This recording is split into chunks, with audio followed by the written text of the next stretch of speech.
اعوذ باللہ من الشیطان الرجیم بسم اللہ الرحمن الرحیم اللہم صلی اللہ محمد وآل محمد۔ میں الحاج حکیم سید شفقت علی شاہ ماہر خاندانی معالج پروگرام صحت اور حکمت لے کے حاضر خدمت ہوں۔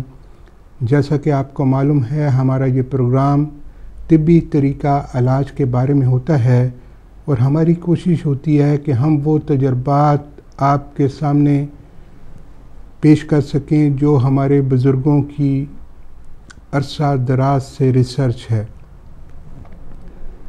تاکہ بنی انسان کا فائدہ ہو۔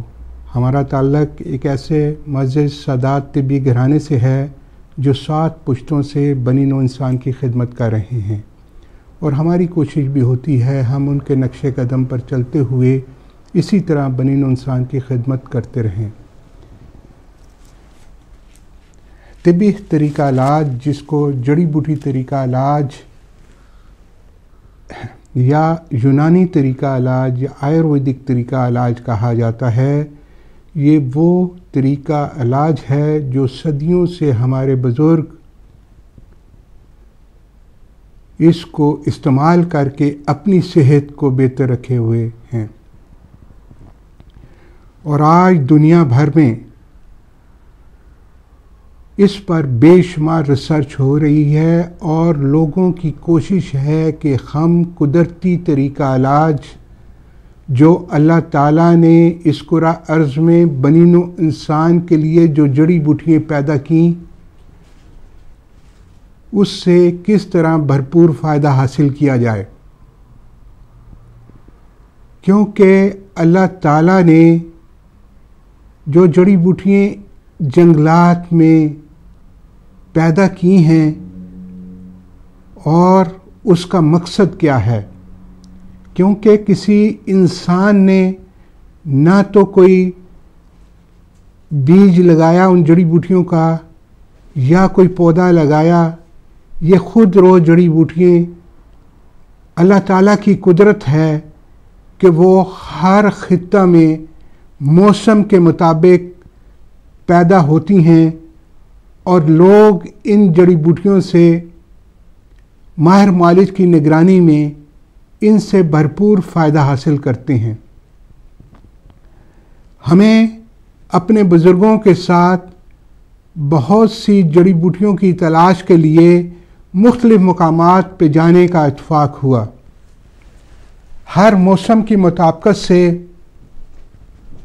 اللہ تعالیٰ نے ایسی جڑی بوٹیاں پیدا کی ہیں کہ انسان جب ان جڑی بوٹیوں کی طرف دیکھتا ہے تو حیران رہ جاتا ہے،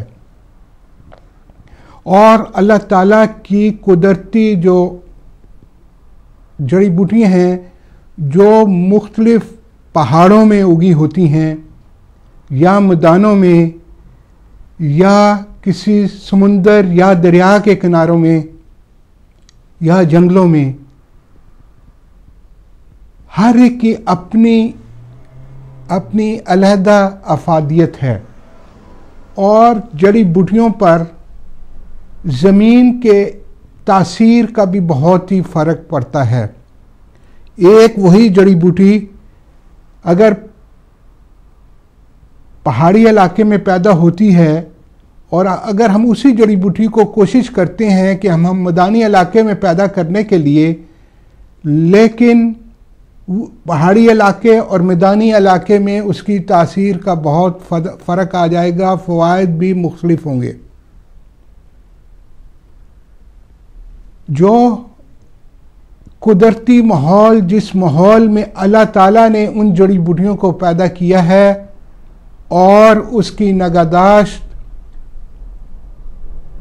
بھی اللہ تعالیٰ نے کی ہے، اور اللہ تعالیٰ کا جو قدرتی نظام ہے جو ان کی آبیاری کرتا ہے وہ بھی اللہ تعالیٰ نے وہاں پیدا کیا ہے، اور مختلف پرندوں، چرندوں، جانوروں سے بھی وہ ان کو محفوظ رکھتا ہے۔ نہ صرف انسان بلکہ حیوانات بھی ان جڑی بوٹیوں سے ہی اپنا علاج کر کے صحت یاب ہوتے ہیں، کیونکہ جنگلوں میں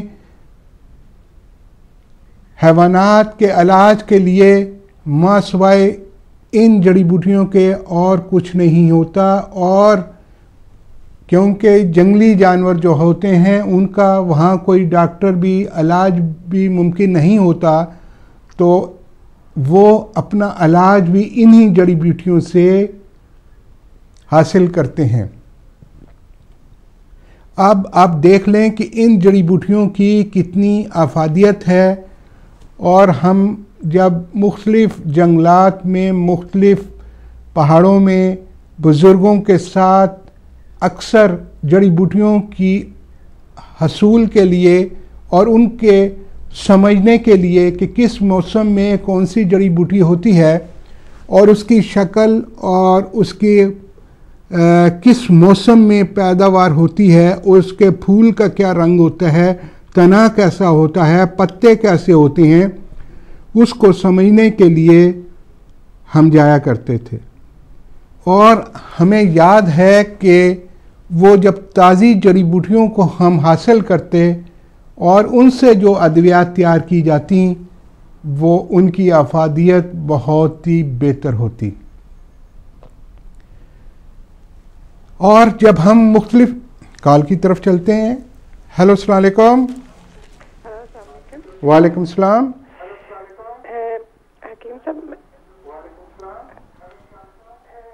حکیم صاحب، میں مانچسٹر سے فرح بول رہی ہوں۔ جی جی، اپنا ٹی وی کا والیوم بند کر کے بات کریں کیونکہ آپ کی آواز ریپیٹ ہوتی ہے اور ہمیں سمجھ نہیں آتی۔ اچھا، ابھی آ رہی ہے صحیح؟ ہاں جی، بولیں۔ اچھا،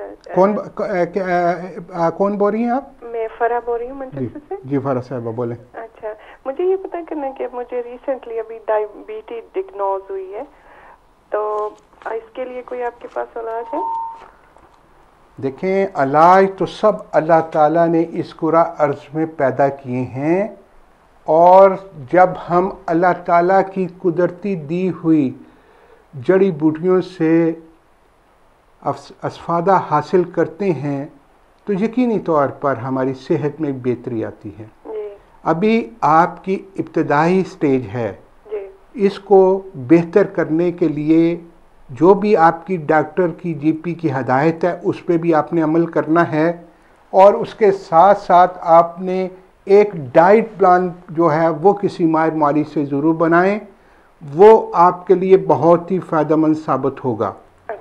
اس میں یہ کرنا ہے آپ نے کہ صبح کے ناشتے میں تلبینہ، جو کہ رسول اللہ صلی اللہ علیہ وسلم کی پسندیدہ غذا ہے، اور مولا علی کے گھرانے میں جب کوئی بیمار ہوتا یا بیماری کی وجہ سے جو کمزوری ہوتی، فوری طور پر تاکید کی جاتی کہ تلبینہ کا استعمال کیا جائے۔ وہ کیا ہوتا ہے؟ سوری، تلبینہ ایک پورج ہوتا ہے۔ آپ ایسا کریں کہ ٹیلی فون رکھ دیں اور سنیں۔ اور جب انسان سنت نبوی پر عمل کرتا ہے اور اس کے خواص یقینی طور پر ہماری صحت پر بہت اچھے اثرات ہوتے ہیں۔ اس کو آپ نے بکری کے دودھ میں، گوٹ ملک میں پکانا ہے۔ ایک فرد کے لیے 2 ٹیبل سپون وہ لینے ہیں، اور بکری کے دودھ 1.5 پاؤ بکری کا دودھ ہو، گوٹ ملک، اس کو ہلکے فلیم میں، ہلکی آنچ پہ اس کو پکانا ہے اور ساتھ ساتھ ہلاتے جانا ہے۔ جب یہ تھوڑا ہارڈ ہو جائے تو اس میں آپ نے اس کو لے لینا ہے، کیونکہ شوگر کے مریضوں کے لیے ہم ریکمینڈ نہیں کرتے کہ آپ شہد استعمال کریں، کیونکہ ہر ایک کی شوگر مختلف ہوتی ہے۔ اگر آپ کا معالج آپ کو اجازت دے تو پھر آپ اس میں 1 چمچ شہد کا ملا سکتی ہیں، لیکن اپنے معالج سے ضرور مشورہ کریں کہ آپ کی سچویشن کیا ہے، اس کے مطابق پھر آپ اس کو۔ دوسرا یہ کہ آپ نے